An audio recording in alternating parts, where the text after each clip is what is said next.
دا یو تپوس لې شوی دی چې نارینه کله د زنانه سره میلاو نشي او د زنانه شهوت د پوره شي نو غسل پشته او که نشته دی څوک وایي چې شته پې څوک وایي چې نشته دی.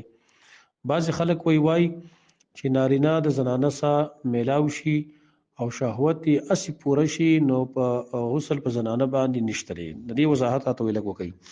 د دې مسلې وضاحت هغه دا دی، یو ګوره زنانه د نارینه سره میلاو شي، میلاوېدل دا معنی چې جماع وکړي. چې جماع یې وکړه نو نفس جماع باندې په دواړو غسل لازم شو او که د هر یو شهوت پوره شوی دی او که نه دی پوره شوی. ځکه حدیث صحیح کې راغلی نبي صلی الله علیه وسلم هغه فرمایي چې اذا التقى الختانان فقد وجب الغسل نزل او لم ينزل.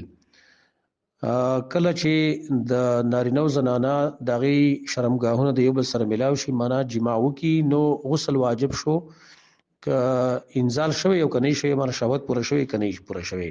دا خو ښکاره خبره ده. یا که د نارینه شهوت پوره شو خو زنانه باندې پوره شوی خو چې نفس میلاو شو یعنی جماع وشو دخول وشو بس غسل هغه لازم شو. یو صورت دا دی. دویم صورت دا دی چې زنانه او نارینه اسې میلاو شو لیکن جماع نه دی کړی، دخول مخول نه دی شوی.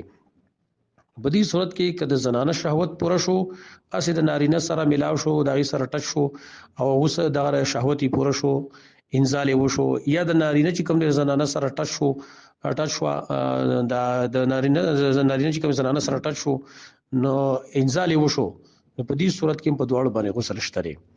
دریم صورت هغه دا مثال په تور باندې نارینه لري خپل زنانه سره میلاو شو خو جماع نه کړي اسې ورسره ټچ شو او دخول مخول نه دی شوی او د نارینه شهوت پوره شو خو د زنانه هغه نه پوره شوی نو په زنانه باندې په دې صورت کې غسل هغه نشته دی. غسل چې په دې باندې لازمیږي نو دا په دوه صورتونو کې لازمیږي. یو دا چې شهوت پوره شي که هغه بهر یو کدن نه وي، او دویم دا چې نفس جماع وکړي دخول وشي نو غسل په دې دواړو باندې لازم دی. و چې کله سړی چې کوم دی دغه شهوت پوره شو بهر لا جماع نه شي بهر پوره شو د زنانه سره ټچ شوی دی خو لیکن شهوت یې پوره شو نو د زنانه باندې غسل هغه نشته دی.